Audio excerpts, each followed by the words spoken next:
premier épisode de la saison 3. C'est parti.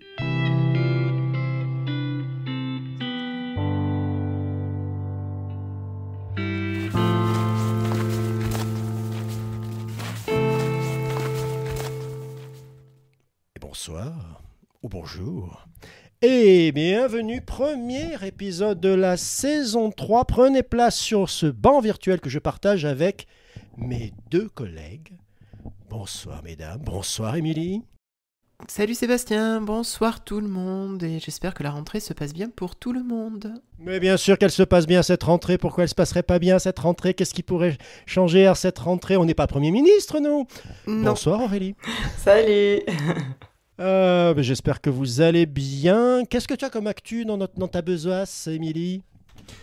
Tu veux que je t'évente les sujets dont je vais parler tout à l'heure? Non, je veux juste que tu me dises ce que tu as comme dans ce qui se passe en ce moment du côté d'une petite boîte qui fait, je sais pas, une suite. De l'accompagnement des utilisateurs, de l'accompagnement des utilisateurs, de l'accompagnement des utilisateurs, un petit peu d'accompagnement des utilisateurs et encore un petit peu d'accompagnement des utilisateurs. Et des fois, on s'occupe d'accompagner les utilisateurs. Tu m'étonnes, Voilà. c'est le gros moment pour vous là.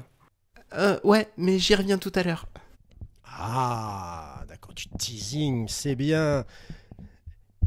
Et pour Madame Mercier-Richard, quelle est son actualité? Eh bien, Madame Mercier-Richard est toujours en classe, avec toujours des petits CE1 le lundi et le mardi, avec une complément de mi-temps, ça y est, qui a été nommée finalement au bout de 2 semaines. Donc écoute, on n'est pas trop mal. Voilà, elle a fini par arriver, c'est bien. C'est comme le Père Noël. Ouais.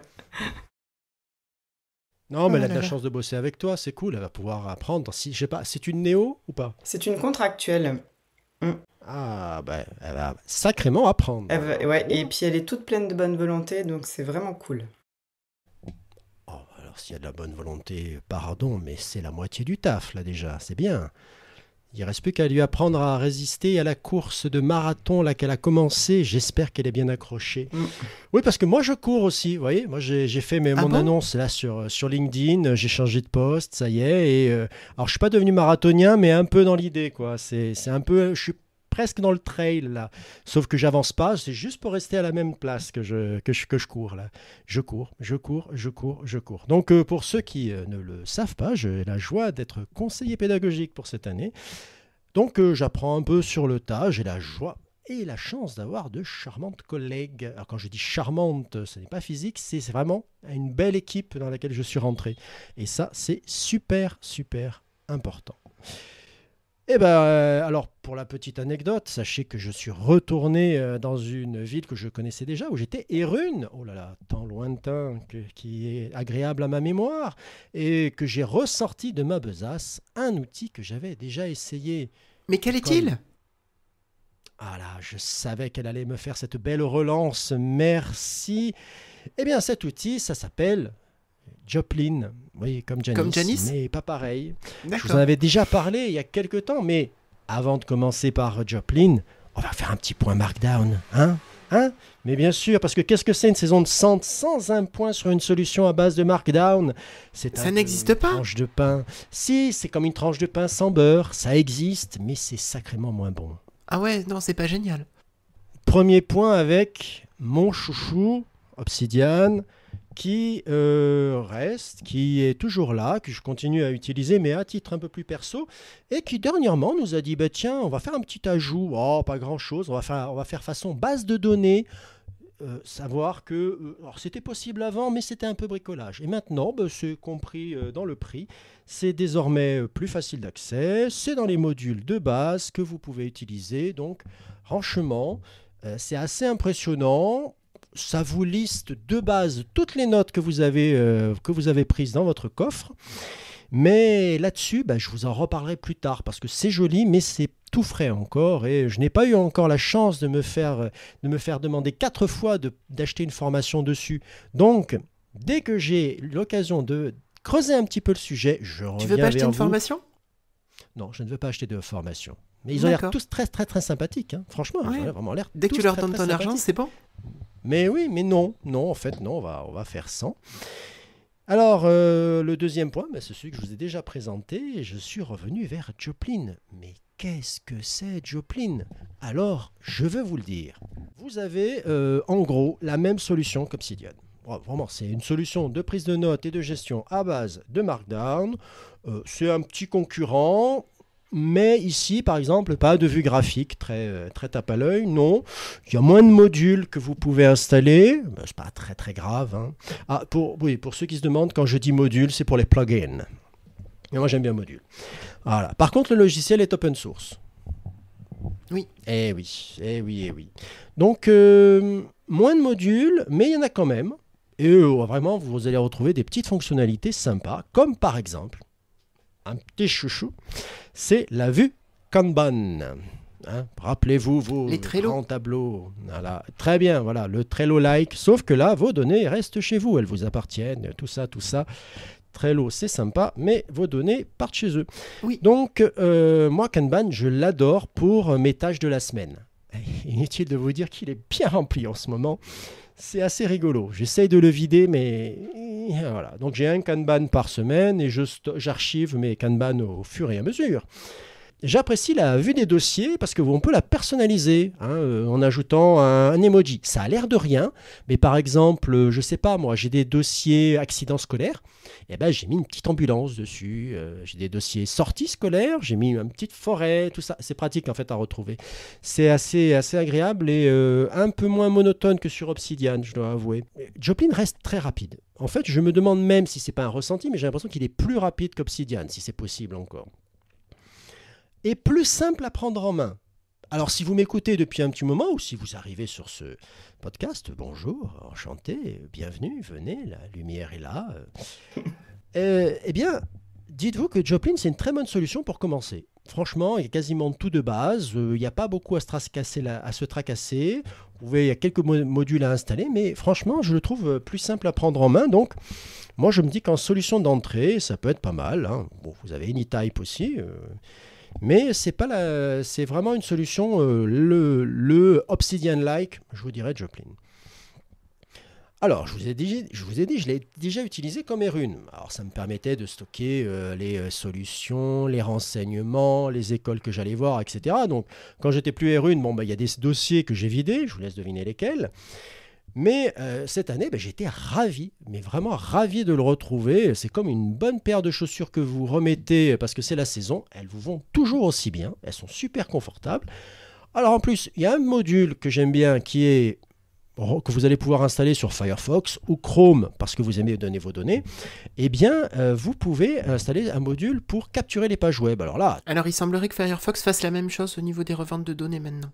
Il y a un fork de Firefox qui est libre, mais voilà, la version de base, il semblerait que ce soit comme les copains.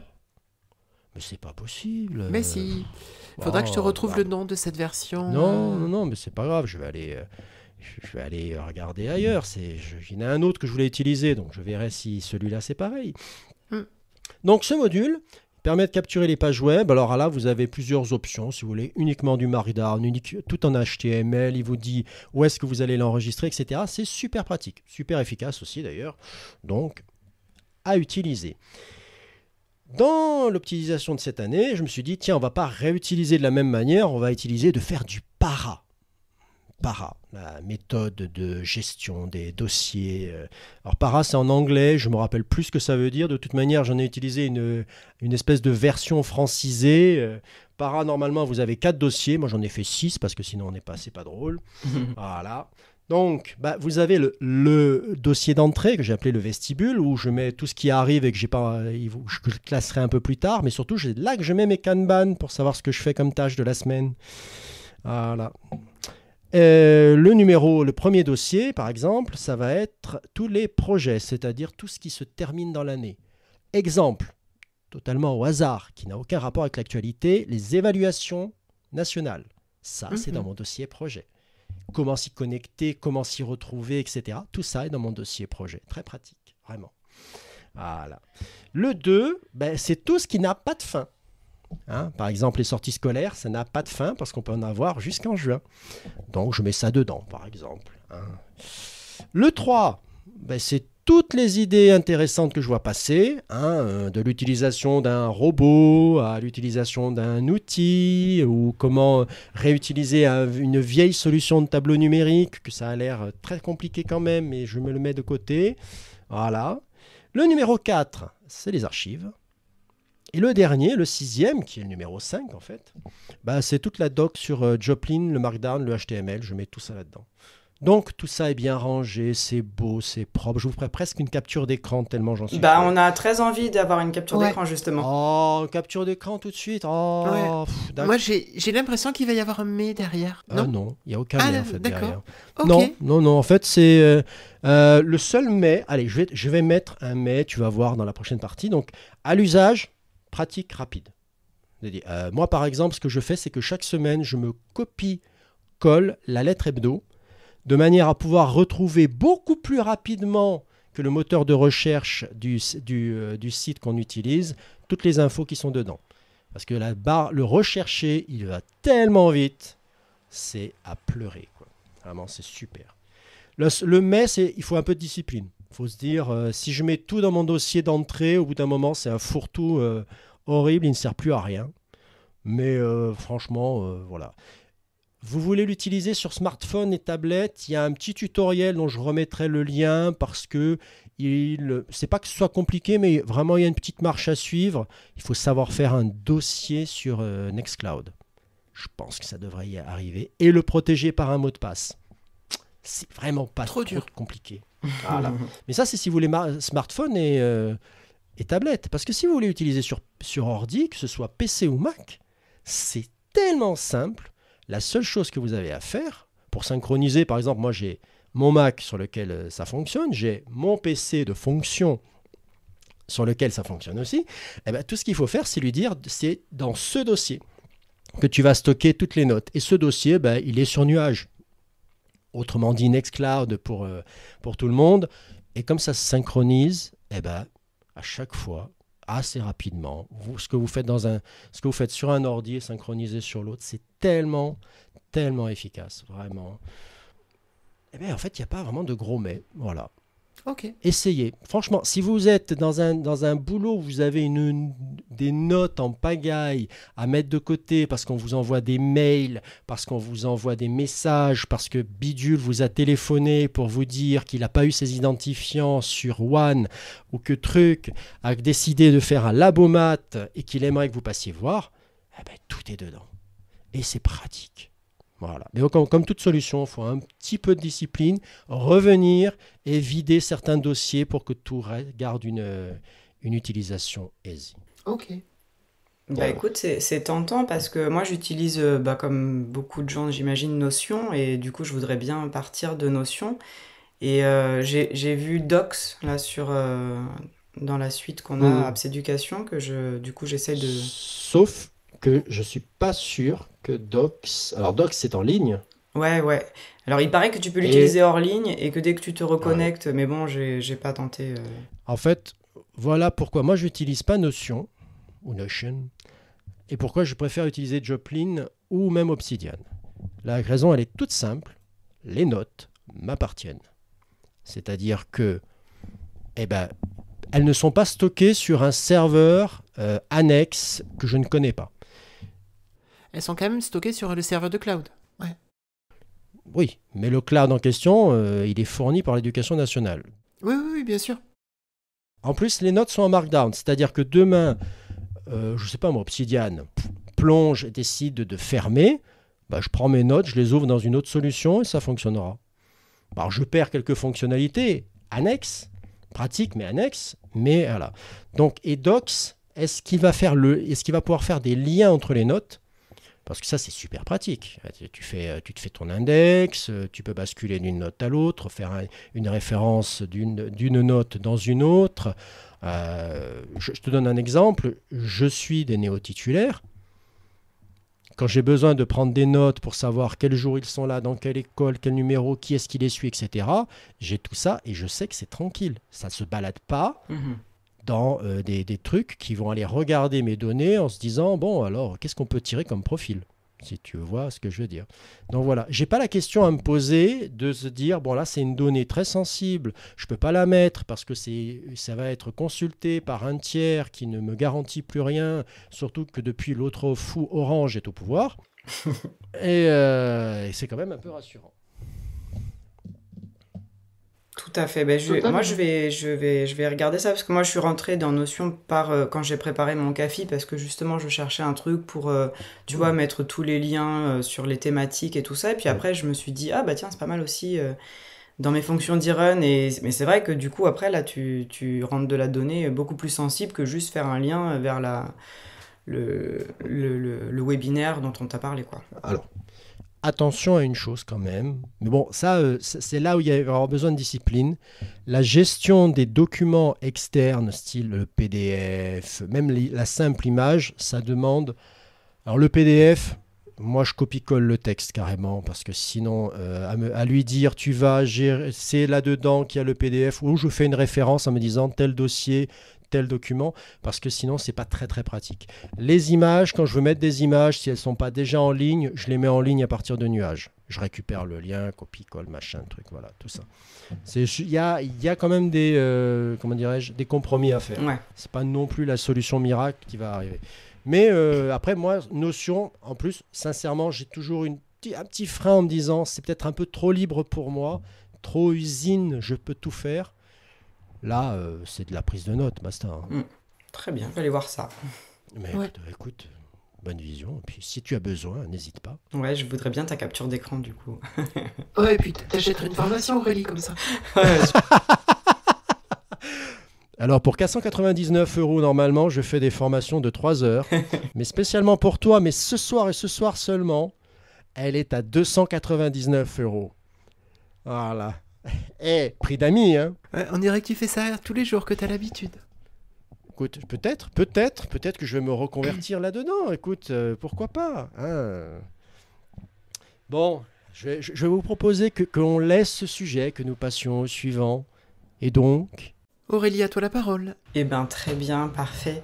Alors moi, je me suis posé la question sur les sujets que j'allais préparer pour la rentrée parce que j'ai pas pu enregistrer le dernier épisode avec vous et j'avais préparé quand même tout un tas de choses et je me suis dit est-ce que je les reprends, est-ce que je laisse tomber? Alors évidemment, comme j'ai passé du temps à les préparer et que c'est des sujets qui me plaisent bien, j'ai dit je vais pas les laisser tomber. En plus, sur l'épisode juste avant, je vous avais fait une petite mise en bouche avec mon géocaching là, en disant que j'étais super fan du jeu et que j'allais vous proposer une version pour l'éducation et je ne l'ai pas fait du coup. Donc je me suis dit bon, quand même, je ne vais pas les laisser sur leur faim. Je vais continuer ce sujet-là.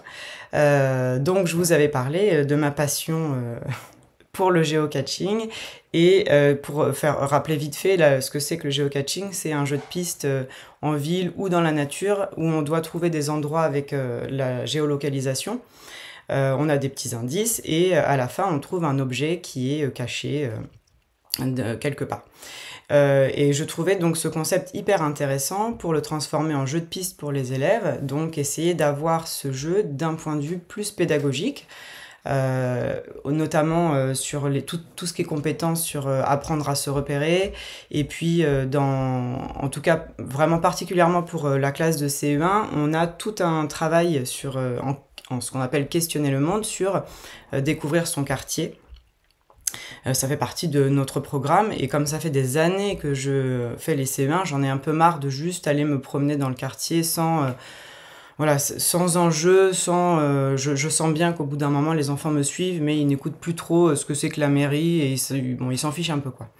Donc, moi, j'aime beaucoup le patrimoine, enfin, c'est quelque chose que je trouve important et donc je me disais, ce serait quand même bien que j'arrive à les accrocher un petit peu. Donc, en se servant d'un jeu, j'active le levier pour apprendre.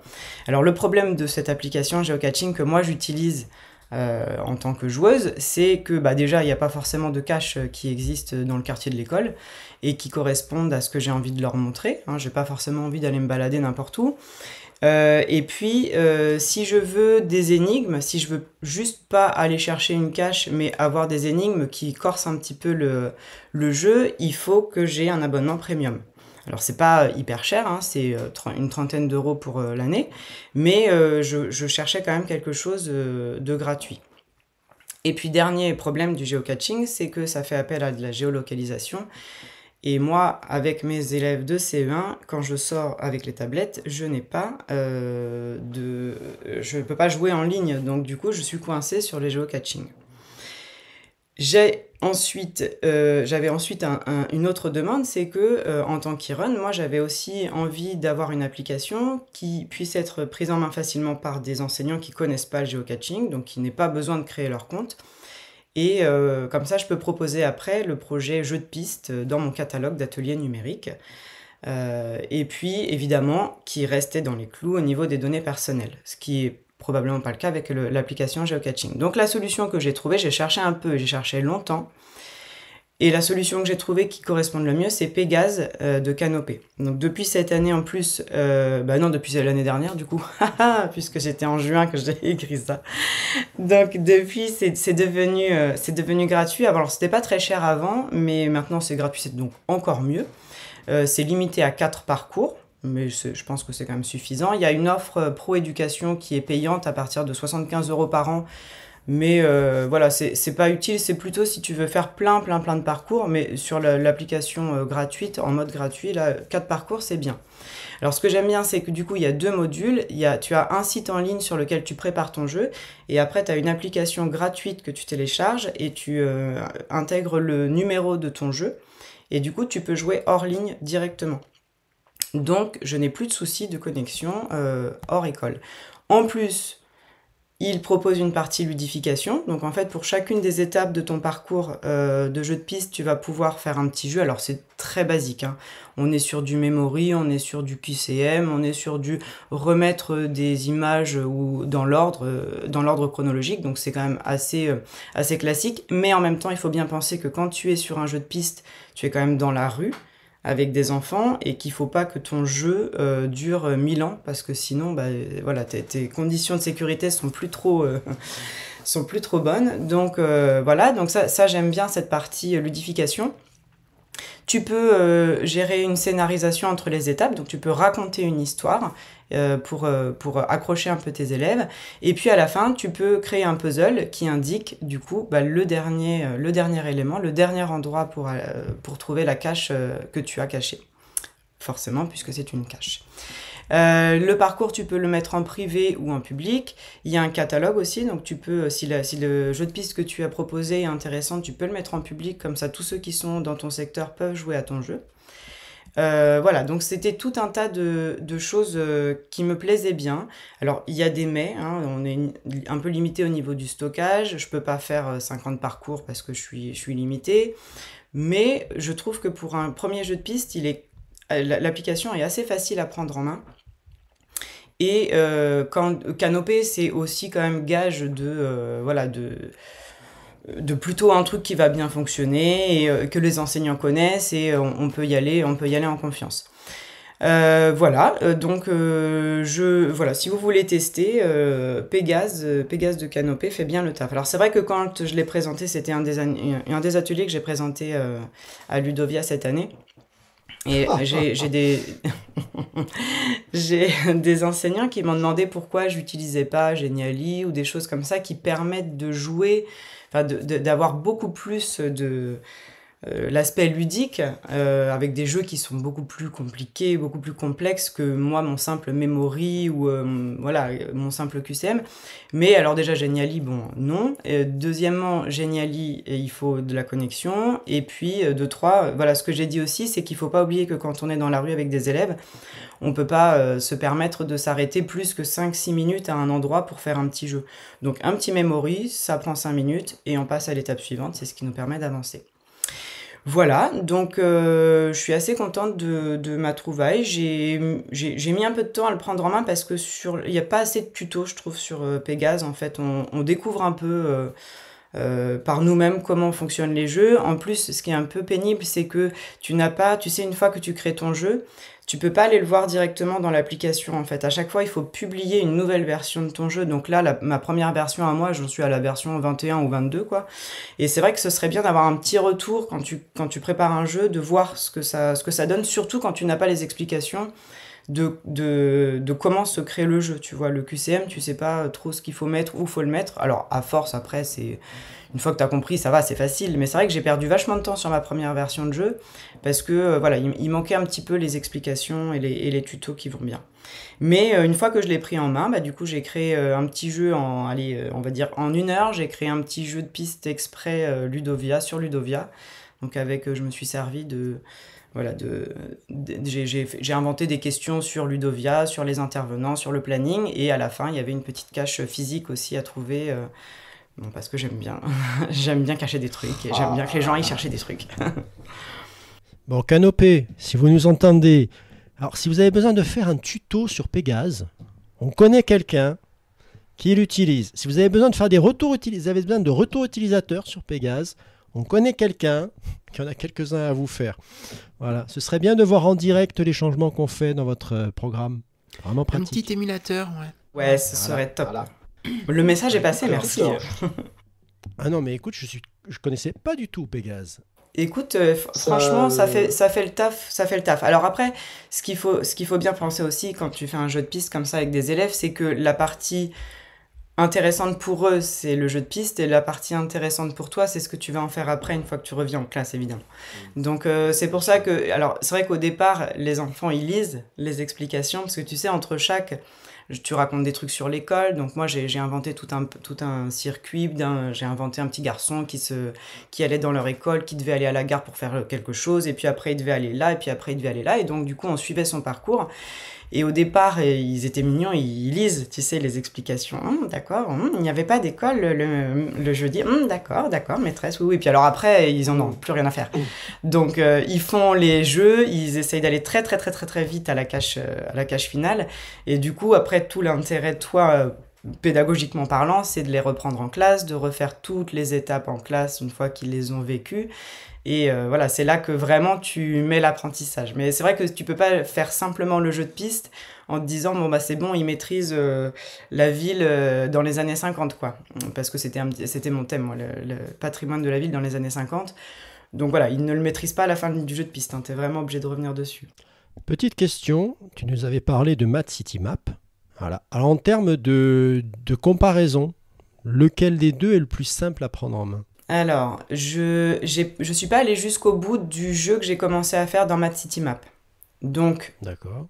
Donc, épisode de novembre, parce que l'épisode d'octobre, j'ai prévu d'autres choses. Épisode de novembre, je te fais un petit retour sur Math City Map et la comparaison entre les deux. Écoute, très bien, ben voilà. Hein. Alors, je sais que dans Pégase, tu peux faire un jeu de piste mathématique, puisque tu inventes ce que tu veux. Par contre, dans Math City Map, du coup, tu ne fais pas de jeu de piste autre que... Déjà, voilà, une première petite différence. Mais écoute, je teste. J'ai tout pour faire le jeu sur Math City Map. Il faut juste que je le mette en ligne, que je construise mes énigmes. Mais j'ai toutes les photos, j'ai les questions. Il faut juste que je le construise maintenant dans l'appli. Donc je te dirai. Oui. Mais oui, mais c'est parce que tu dors encore. C'est pour ça. Franchement, quelle drôle d'idée. Ouais, c'est surfait ça. C'est surfait, Émilie. Tu es sûre que c'est surfait? Et toi, alors, qu'est-ce que tu nous proposes de beau? Moi, je vais vous parler boulot un petit peu. En fait, après ces vacances, je savais pas trop de quoi vous parler parce que je crois que le plus geek que j'ai fait, ça a été d'utiliser ma liseuse. Ou peut-être ce dont je vais vous parler à la fin. Quand même. Mais voilà. Alors, j'ai voulu vous faire un petit retour sur la rentrée. Nous voilà déjà le 16 septembre 2025 et il semblerait que la rentrée soit passée. Bon, cette année, moi j'étais en vacances en août et je n'ai repris que le 25 août, mais bon sang, quelle rentrée, quelle reprise.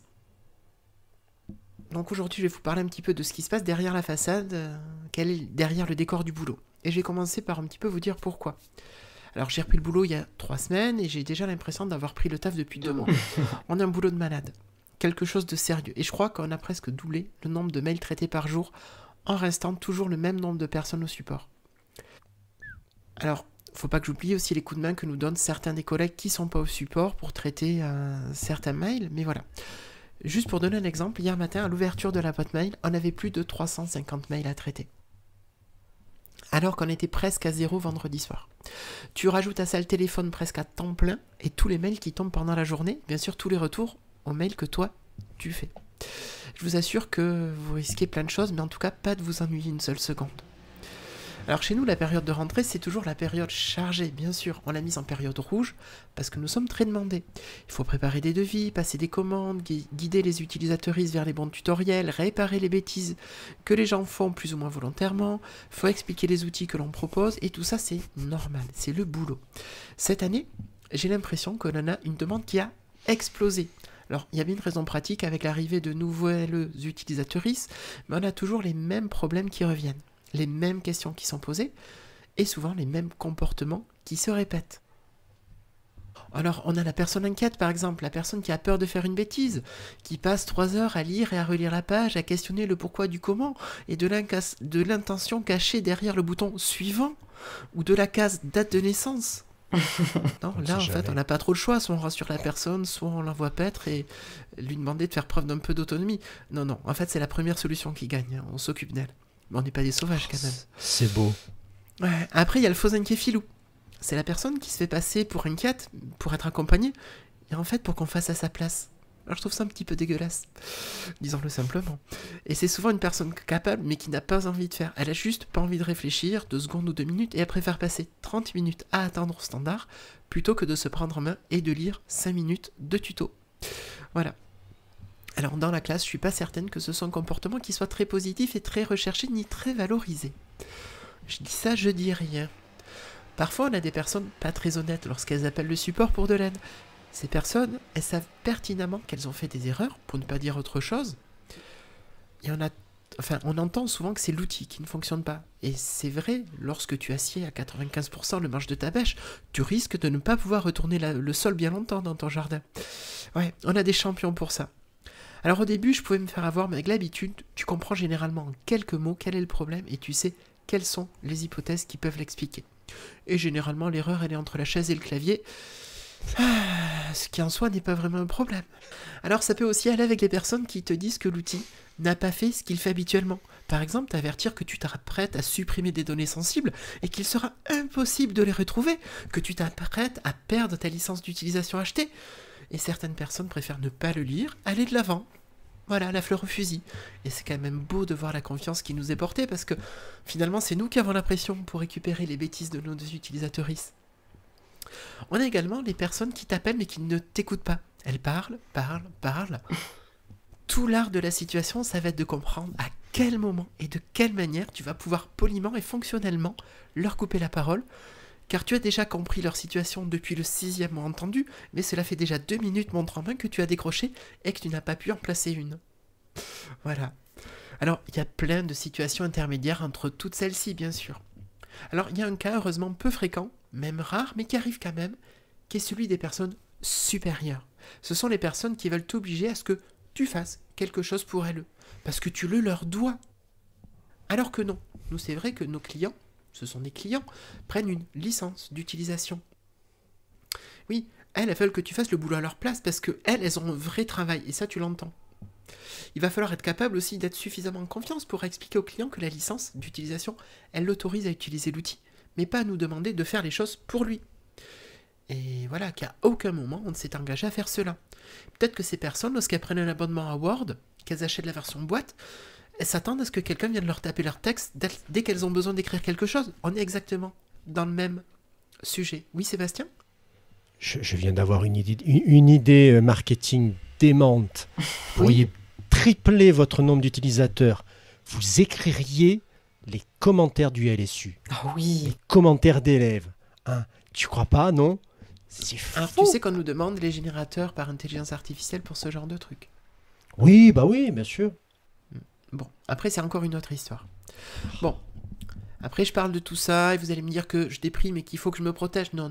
Je vous ai pas parlé de toutes ces personnes gentilles, sympathiques, qui te considèrent avec un immense respect, ces personnes qui te remercient et qui félicitent l'équipe pour la qualité du boulot effectué, ces personnes qui parfois se lâchent parce qu'elles se sentent en connivence avec un ou une ancienne collègue, et je pourrais pas en dire beaucoup plus sur ces gens si ce n'est que c'est tellement agréable d'échanger avec elles.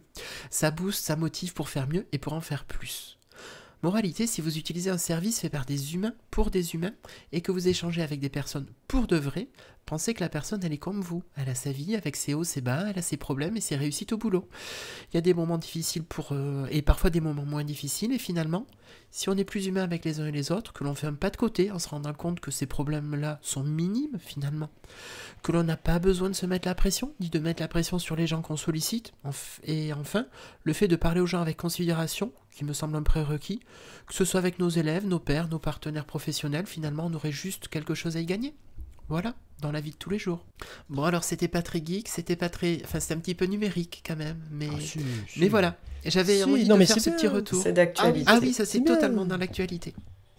Dans les coulisses de ces solutions qui sont devenues si communes quand même. Bon, en plus, moi j'ai une affection particulière pour elle parce qu'il y a quand même une belle histoire et tout, donc c'est bien.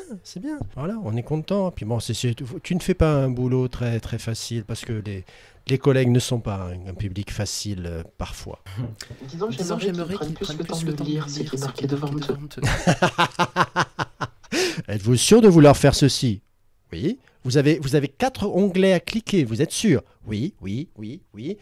On pourra rien y faire? Oui. Oh, mais j'ai pas compris pourquoi ça a fait ça, j'étais pas prévenu. Oh, quand même. Alors moi je sais que dans ces cas-là, tant que la personne m'a pas dit oui, je l'ai fait, j'ai fait une bêtise, j'attends. Voilà, moi après t'as des personnes qui te disent oh, je crois que j'ai fait une grosse bêtise. Ok, là tu sais tout de suite que c'est gagné, la personne elle va te dire ce qu'elle a fait, et puis c'est plié, hein. Enfin souvent en 2 minutes t'as réparé le problème. Autant dire tout de suite, voilà, j'ai fait une bêtise, j'ai fait ça, je pense que c'est ça qui a fait la boulette. Et c'est bon, on répare. Oui. Voilà, des fois juste un peu d'orgueil mal placé, c'est dommage, ça fait perdre du temps et ça stresse un petit peu les relations. Ma foi, c'est beau. C'est beau. Là, merci pour ça. Avec plaisir. Et je crois que Sébastien, c'est toi qui prends la suite pour nous parler de conteneurs? Ouais, moi j'aime bien les conteneurs. Container, yeah. Yeah, I want to talk about Firefox container. So, in my work, I have several problems. One, et là je vais continuer en français parce que sinon vous allez vous apercevoir que je ne vais pas faire illusion très très longtemps. Donc, dans ce nouveau poste, petite problématique assez simple dans le monde du numérique, j'ai accès à 3 profils différents. Voilà. Il y a le profil Sébastien, avec son adresse nominative, toujours académique. Il y a le profil conseiller PEDA, donc avec son adresse académique. Et il y a aussi un profil de circonscription avec une autre adresse académique. Oui, nous avons donc 3 adresses académiques, donc 3 espaces différents. Oui, 3 espaces différents, parce que parfois j'ai besoin d'aller voir des mails, parfois j'ai besoin d'aller voir les nuages de ces différentes choses. Alors, le mien est bien sûr en synchronisation totale, celui de conseiller PEDA est en synchronisation partielle, et celui de la Circo est en synchronisation très très partielle sur quelques dossiers, parce que si j'avais pas envie de tout récupérer. Le problème, c'est quand je veux aller et que j'ai besoin de rentrer sur ces services en ligne, qui ne sont pas directement accessibles. Donc il faut que je passe par Firefox, puisque généralement, c'est ce que j'utilise jusqu'à maintenant. Et le problème, c'est que quand je veux passer de moi à la Circo ou de la Circo au poste de conseiller PEDA, il faut que je me déconnecte, que je me reconnecte. Et généralement, au bout d'un moment, je me dis, alors attends, mais pourquoi je ne retrouve pas le dossier? Oh punaise, je ne suis pas sur le bon profil. Voilà. Et donc, je me rappelais de ça en tant qu'Erune. Et je me suis dit, ça, il faudrait quand même trouver une solution. Alors, la solution, je l'ai trouvée dans le magazine Pirate. Alors, le magazine Pirate... Tipiac Pardon. Non, Pirate. Pirate, auquel vous pouvez accéder si vous avez activé votre caféine via Préo. Si vous n'avez rien compris à ce que je viens de dire... Moi, j'ai compris, mais j'ai pas Préo. Moi, j'ai tout compris. Voilà, mais je sais, mais vous êtes des auditrices fidèles. Voilà, donc... Inscrivez-vous sur Préo, ça vous donne accès à Caféine. Caféine est une solution de consultation de magazines et de journaux que je ne peux que vous conseiller puisque c'est gratuit. Là, franchement, profitez-en. Et dedans, il y a Pirate qui s'occupe de solutions de jeux vidéo, n'importe quoi. Solutions informatiques et numériques. Voilà. Et dedans, il y avait Cloisonné. Cloisonné. Ah bah ouais, moi je veux cloisonner. Et donc, on a une extension pour Firefox qui s'appelle Multi-Account Containers. Ouais, je vous mettrai le lien forcément dans les notes de l'émission, vous vous en doutez bien. Voilà. Alors, je sais que cette partie ne va pas parler à tout le monde, mais vous en aurez peut-être besoin à titre perso si vous voulez séparer, je sais pas moi, vie personnelle justement et vie professionnelle. Donc, si vous voulez ouvrir le même service par exemple avec plusieurs comptes, si vous avez plusieurs comptes Gmail par exemple, puisque c'est assez répandu et que vous n'avez pas envie de vous mélanger entre les deux, vous pouvez le faire sans problème dans le même navigateur. Parce que bien sûr, vous allez me dire, ouais, mais moi j'ai 2 navigateurs, comme ça j'ouvre séparément. Oui, mais quand vous en avez 3, j'ai 3 navigateurs. Mais c'est un peu bête d'avoir autant de navigateurs juste pour ça. Ouais, peut-être. Mais voilà, alors avec ce petit module que vous installez... Non, je voulais juste te dire, t'as pensé aux sessions sur un même navigateur ? Écoute, non, j'avais pas pensé aux sessions, mais là je vais rester avec Containers parce que c'est pile ce qu'il me fallait. Ok. Vraiment. Pourquoi ? En fait, donc j'ai fait 3 profils, nominatif, CPC, Circo, comme ça je suis tranquille. J'ai fait memory, ils ont leur accès facilité, ils se souviennent de mes identifiants. Voilà, et voilà, en fait il y en a 2 vraiment sur lesquels j'oscille, mais dans l'essentiel, mon problème est réglé et je ne me mélange plus. Donc vous avez des profils différents, vous pouvez mettre une petite icône différente, ça a des couleurs d'onglets différents, donc ils ont quand même bien fait les choses pour que tout soit séparé. Vous ouvrez un service et vous vous dites, mince, je ne suis pas dans le truc, vous pouvez demander à ce qu'il soit rouvert dans votre profil machin ou bidule. Franchement, donc, il fait ce qu'il promet. Alors, faut en avoir l'utilité. Par contre, ça, je suis bien d'accord. Mais si vous avez besoin de séparer tout ça, il n'y a pas de souci. Ah, et ça sépare aussi les cookies d'ailleurs. Ok. Et donc, on repasse à Aurélie. Repassons à Aurélie alors. Mais oui. Alors, moi pour mon deuxième sujet, je suis restée sur ma ligne du jeu. Vu que mes sujets étaient prévus plutôt pour le mois de juin et que j'avais eu une année un petit peu compliquée avec les résultats du CAFI qui n'étaient pas ceux que j'espérais. Et du coup, voilà, je m'étais dit, on va faire des sujets qui soient un peu joyeux, un peu... Et en fait, là, à la rentrée, je me suis dit, des sujets joyeux, c'est bien aussi pour la rentrée de septembre. Oui. C'est pas que bien en juin. Et quand on joue, en plus, on joue tout le temps. Donc du coup, oui, fin juin, justement, j'ai assisté sur une formation à l'atelier Canopée sur la ludopédagogie. Ça s'appelait les rencontres ludopédagogiques. C'était sur une journée. Et du coup, on nous accueille avec un escape game, donc forcément, c'est typiquement le genre de formation qui me plaît. On a bossé sur la place de la narration dans la pédagogie, enfin, c'était vraiment top. Et l'intervenant, c'était Charlie Rollo, que je ne connaissais pas en vrai. On l'a reçu ici, il me semble, Sébastien. Et oui, on a reçu. Alors, pas ici en fait. On l'a reçu, en effet, mais c'était pas avant ici. C'était avant, tout à fait. Oui. On a reçu Charlie et d'autres membres de... C'est la Team Ludens ? Eh oui, la Team Ludens, c'était justement, exactement, c'est mon sujet justement, parce que donc Charlie était l'intervenant, donc voilà, le président de la Team Ludens qui m'a formé à Canopée, c'est le président, oui, tout à fait, je te le dis. Et du coup, j'en ai profité pour lui poser quelques questions sur l'association Team Ludens, parce que moi, je connaissais de nom, Charlie, je connaissais de nom, mais alors vraiment très vaguement, j'avais jamais vraiment creusé le truc. J'avais vu passer des trucs là sur les réseaux sociaux, mais je savais pas vraiment ce que c'était. Donc, la Team Ludens, c'est une association formée en 2020. C'est un collectif d'une dizaine d'enseignants à peu près. Et ils proposent des outils concrets pour promouvoir la ludopédagogie et les pédagogies actives. Un engagement fort, je vous dis le truc que j'ai trouvé, un engagement fort en faveur de l'égalité, de la réussite scolaire et de l'inclusion par le jeu. Donc c'est un site aussi, l'association a un site sur lequel ils partagent des ressources, des jeux qu'ils ont créés qui sont prêts à l'emploi, comme un Time's Up littéraire, par exemple, qui était assez rigolo. Des ludofiches, qui sont des fiches pratiques pour décrire certains jeux. Ils proposent des webinaires aussi. Un webinaire notamment qui s'appelle Débriefer, c'est bien joué, comme on en a parlé juste avant, à la fin de mon sujet, de se dire que, voilà, bien jouer à la fin, c'est pas seulement jouer, c'est tout ce qui se passe après. Ils ont des publications et ils ont un événement qui est la Lude Academy. Alors je sais pas si c'est toujours d'actualité. En tout cas, c'est un site qui est hyper riche et si vous vous intéressez à ce sujet, je vous conseille d'aller jeter un œil. Moi, j'ai pas fini de chercher parce que j'y vais petit à petit. C'est une malle au trésor quand on aime bien jouer et quand on est convaincu de la puissance du levier du jeu en pédagogie, c'est vraiment une mine d'or. Et ce que j'aime bien, c'est que ça reste pas centré sur juste les jeux, il se pose aussi toujours la question de pourquoi en fait on fait jouer des élèves, pourquoi est-ce que ça peut être intéressant d'investir le champ du jeu dans la pédagogie. Donc je vous conseille, si vous connaissez pas encore ce site de la Team Ludens, d'y aller un petit peu parce que vraiment il y a plein de choses à voir. Et puis à Ludovia, comme par hasard, j'ai recroisé Charlie, Manon, Mathilde.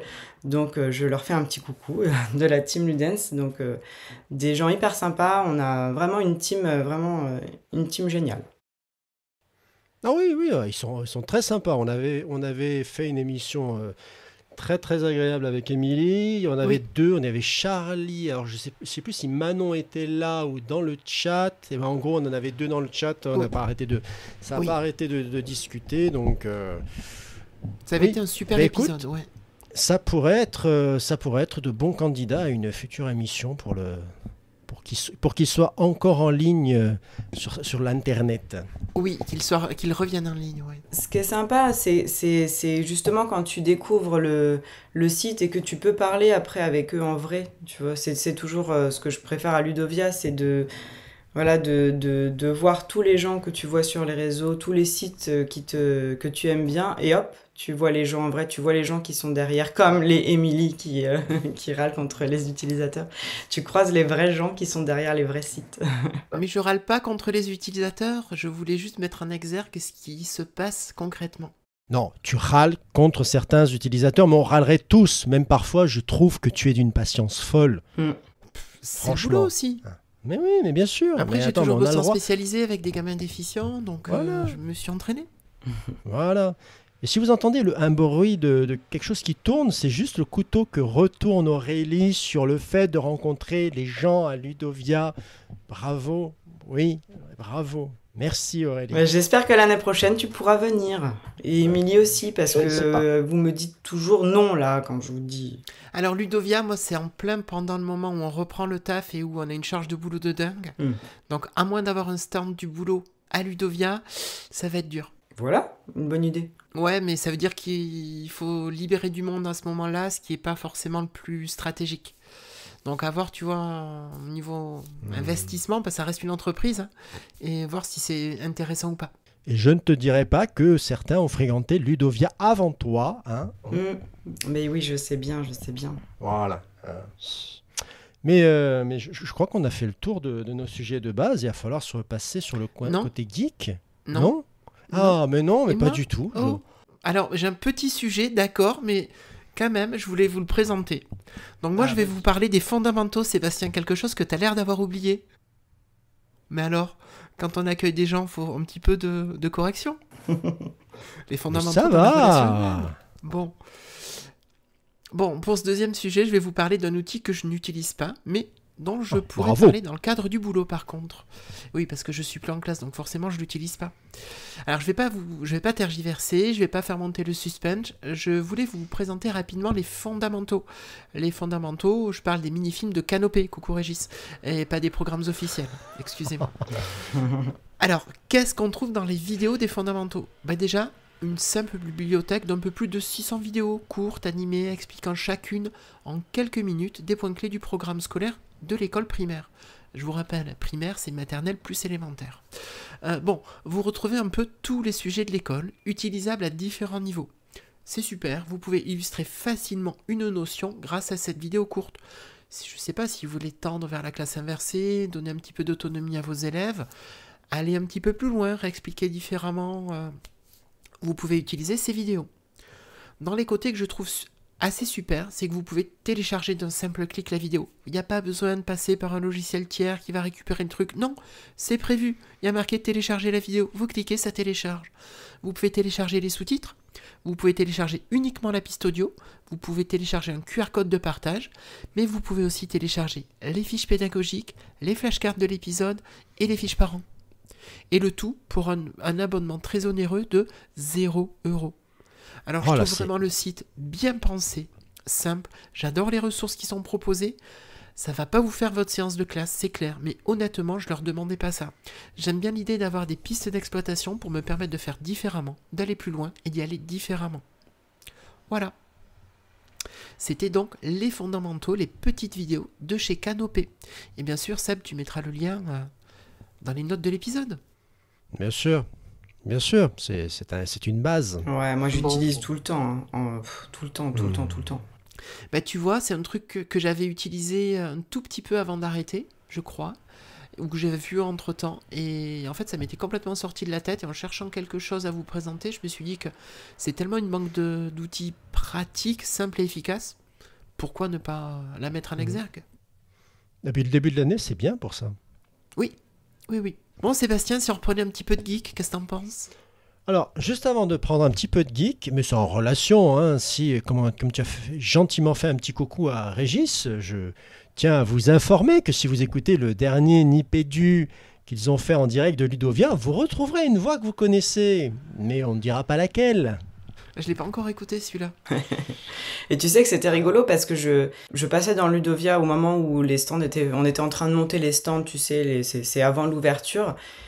Et d'un coup, je les entends parler tous les trois. Ça m'a fait bizarre de me dire mais je connais ces voix. Et j'ai en vrai, c'est drôle quand tu entends des voix comme ça régulièrement, de voir les vrais gens, c'était rigolo. J'étais dans le métaverse de Nipédu. J'étais dans Nipédu. Elle a croisé le trio infernal. Mais très sympa d'ailleurs, les gars, si vous passez là-dessus, pour vous dire que j'ai bien aimé votre émission Rentrée. Moi, elle est encore c'est mon 8e prochain podcast, je crois. Oh, ça va. Ouais. Alors, on va faire ce point geek. Alors, point geek, j'étais un petit peu embêté parce que là, en termes de geek, j'aurais pu vous raconter un truc.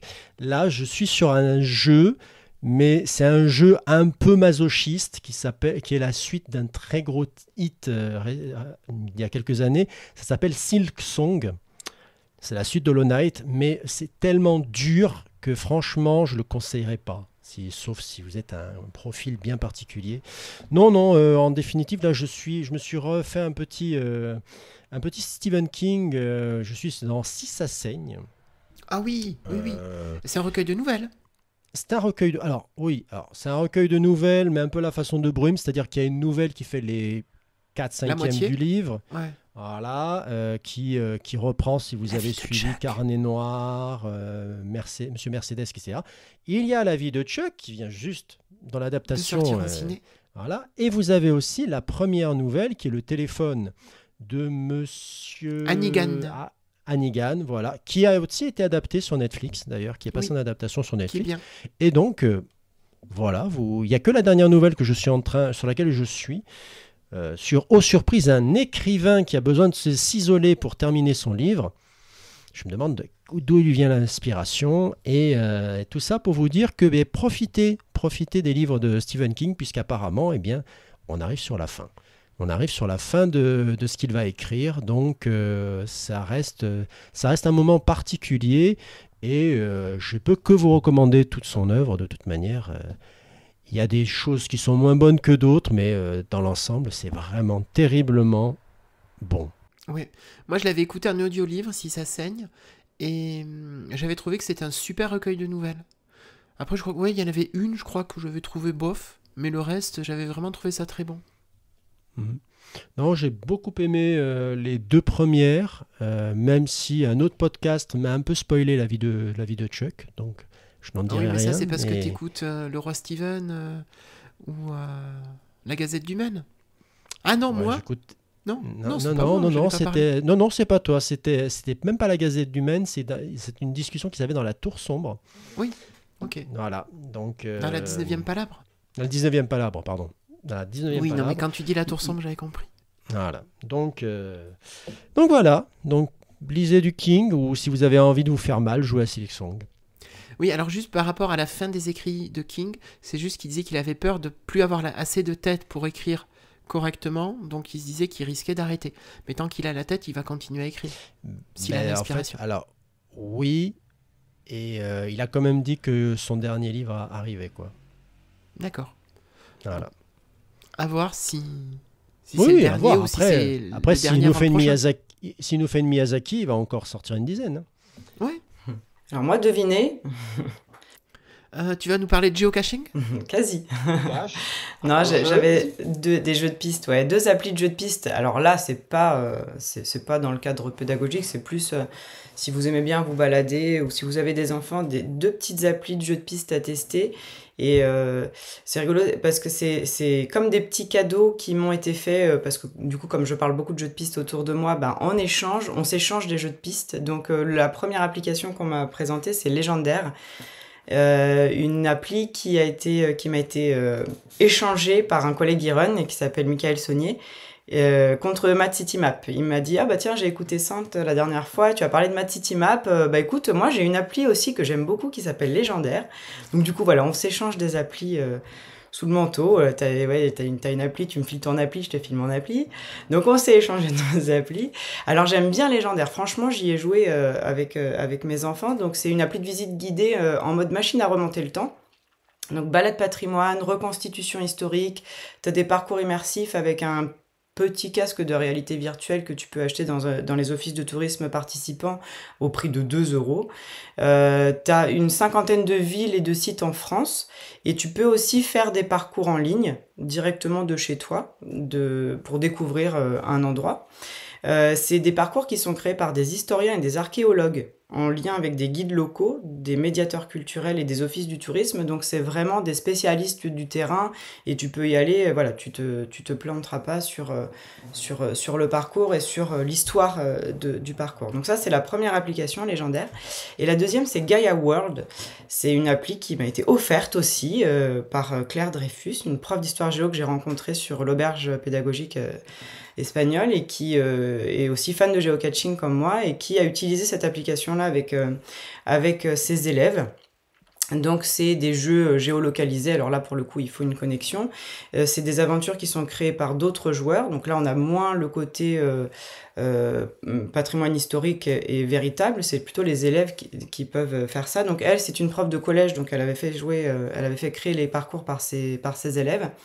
Jeux d'investigation en plein air, type géocaching, chasse au trésor, un escape game urbain, course d'orientation, c'est vraiment sympa. Alors moi je l'ai pas encore testé celle-là, elle me donne très envie, mais j'ai pas de jeu dans mon périmètre de vie immédiat, donc la prochaine fois que je pars en vacances, je teste Gaia World, je vois si ça peut aller, mais je pense que voilà, si vous aimez bien les jeux de piste, si vous aimez bien avoir des excuses pour sortir, et pour en apprendre plus sur le monde qui vous entoure, franchement, voilà, deux petites applis sympas. Et puis si vous avez d'autres idées, moi je suis preneuse toujours d'applications. Je crois que mon téléphone est rempli d'applications de jeux de piste, mais j'aime bien. Si toi aussi tu veux échanger tes meilleures applis de géolocalisation et de jeux, appelle Aurélie.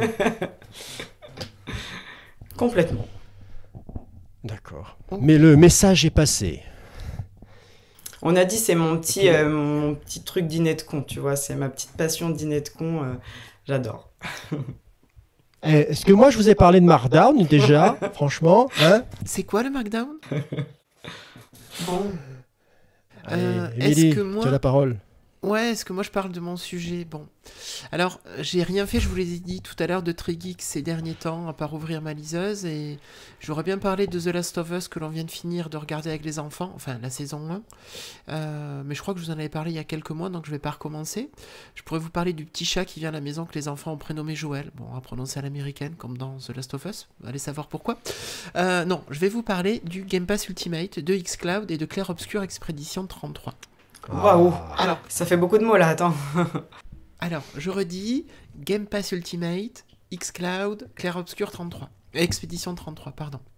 Alors, pourquoi ce trio? Bon, il y a 3 mois, 4 mois, j'ai dû remplacer ma vieille Xbox One S qui avait rendu l'âme, et je voulais pas mettre des 1000 et des cents dans une console, donc j'ai pris d'occasion une Xbox One X, pas une série X, soyons d'accord.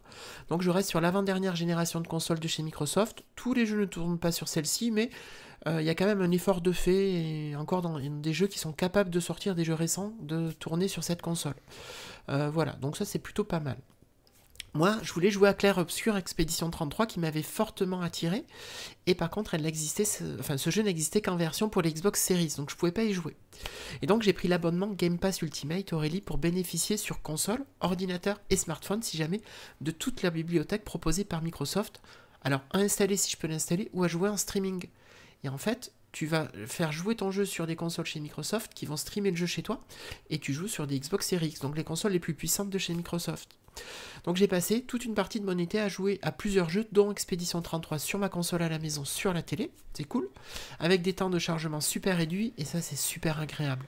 Mais je suis aussi parti chez mes parents pendant l'été, et j'ai juste pris ma manette et mon portable, et j'ai joué, et voilà, j'ai continué à jouer à mes jeux tranquillement, parce que des fois il faisait chaud, on pouvait pas sortir, c'était un petit peu relou, et quand tu t'ennuies, écoute, voilà, j'ai fait beaucoup de jeux de rôle avec les enfants qui étaient là, mais des fois t'as envie de faire autre chose, et donc voilà, je lançais mon jeu et ça marche super bien.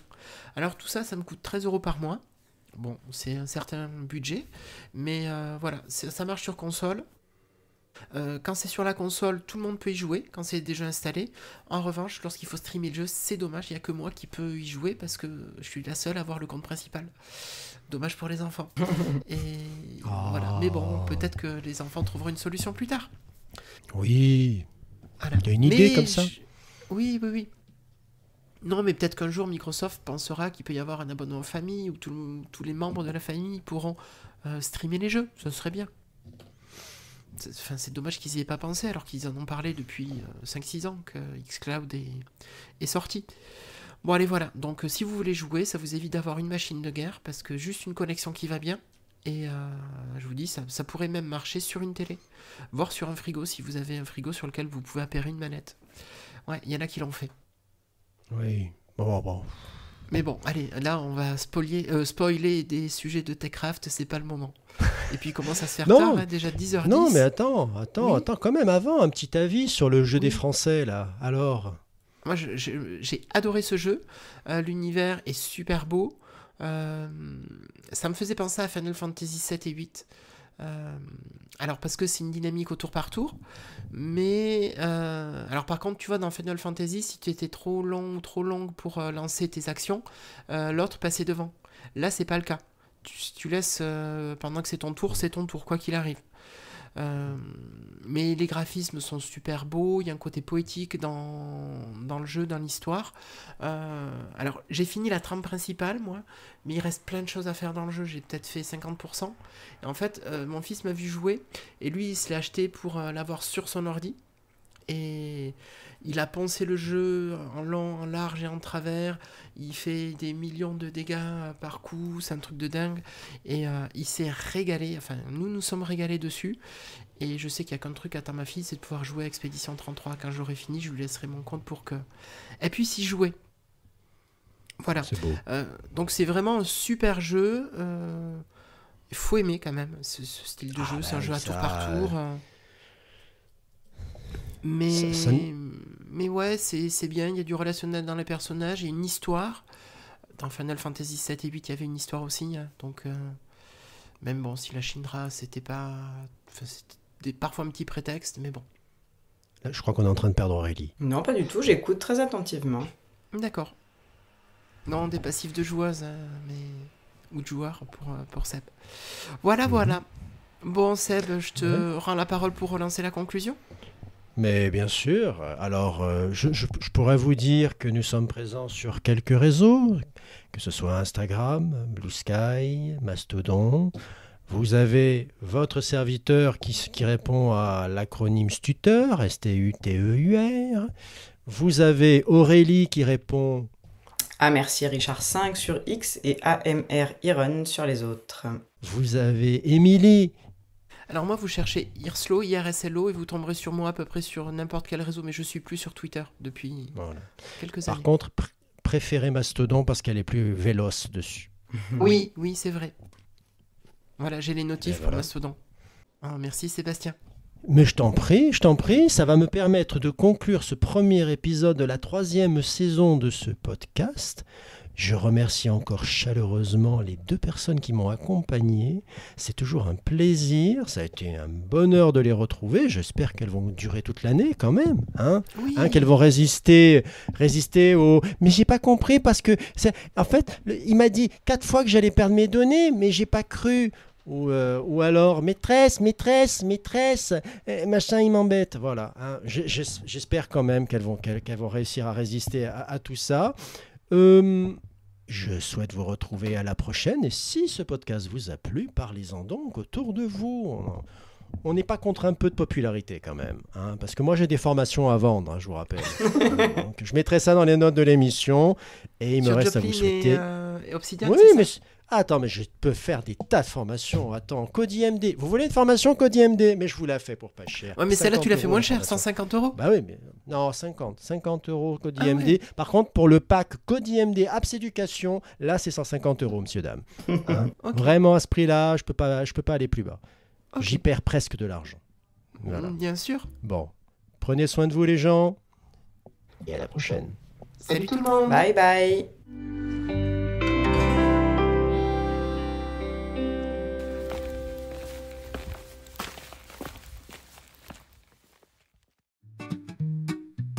On convie des armes un peu décalées,